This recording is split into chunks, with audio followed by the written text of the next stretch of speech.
We have leaked images and pricing for two Canon cinema lenses thanks to Digicami. The Canon Cine E20-50mm t2.4 LF and the Cine E45-135mm t2.4 LF. They've been added to overseas dealers, so an announcement is expected any day.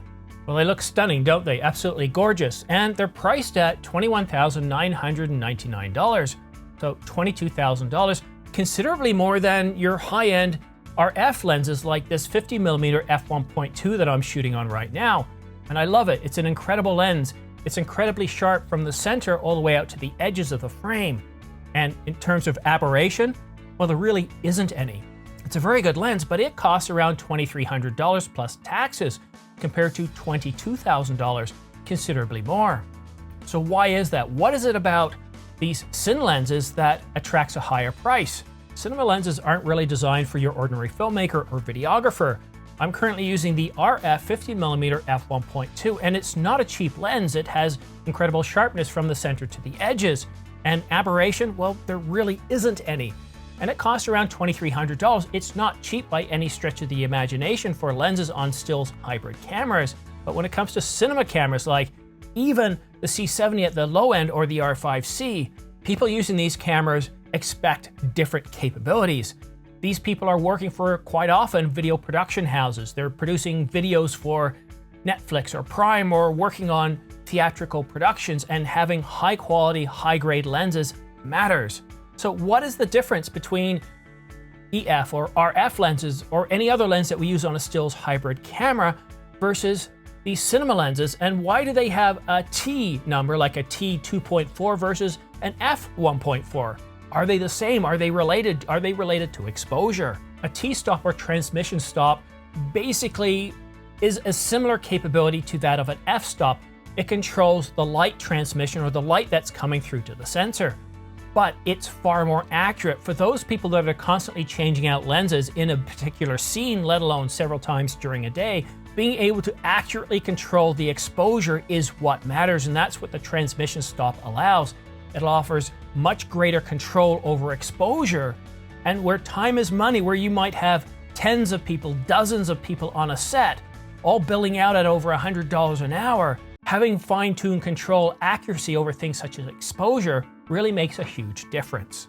One of the capabilities that sets aside cinema work from standard stills hybrid type work that you or I might do is the construction of the lenses. They're built tough, they're more robust, and the reason for that being is that these lenses are constantly being swapped out in a given scene, let alone a multitude of times during the day. And also when you're filming, you want to produce that smooth focus. It uses a different type of mechanism. They're not using focus motors or plastic composites in the construction. They're using metal and glass components, and focusing is done using mechanisms. It's a completely different level when you're doing filmmaking. And if you watch a cinema movie or a theatrical presentation, or you're watching Netflix and you watch where you've got an actor or a subject that's moving, and you see how the focus pulling is just smooth and perfect, well, that's what these lenses are designed for, to be able to give the operator the ability to accurately pull the zoom, to rack focus that you just can't do with EF or RF lenses or even E-mount lenses. It's a completely different ballgame.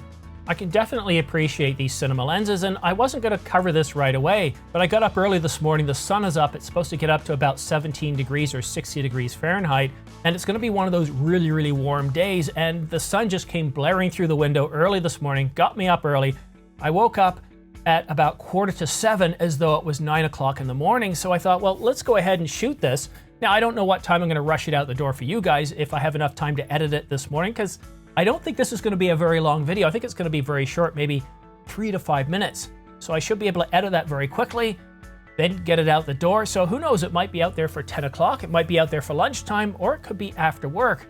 Because on a day like today, I want to get out there. I want to take my R5, I want to put on a 100mm. No, I want to put on the 800mm, and what I want to be able to do is get out there and capture some wildlife. So being able to do that on my lunch break, where I've got an hour, that's what's got me excited about today. I can feel spring in the air, I can feel the warmth in the air, and even though it's a little chilly right now at 4 degrees, which is about 40 Fahrenheit, I know that by noontime it's probably going to be at least 50 degrees, and not the type of 50 degrees that you would feel in January. it's going to be a warm 50 degrees. And for those of you that live in warm or cold climates, you understand this. For those that you live in really hot climates, you're going to think I'm crazy, but I'm going to be out there in shorts and a t-shirt. For me, this time of year, after we've been in minus temperatures for a better part of the winter where the daily temperature never got above -2, to get up to 10 degrees or 50 degrees Fahrenheit, it feels absolutely warm. In fact, if we got a day where it was 70 or 75 degrees, I would find that almost oppressive in heat.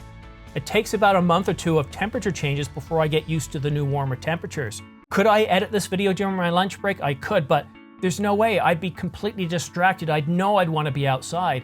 So that's what I'm going to do. I'm going to take my tripod, the Canon R5, and the 800mm, and hopefully, I'll be able to capture something of interest and something that, well, I can share with you later.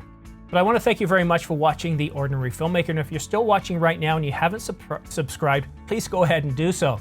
Not only does it help my channel grow and it help me as a personal pat on the back, but if you subscribe and choose all notifications, then as soon as I release a video with news on camera gear or filming techniques and content creation, you're going to get notification right away.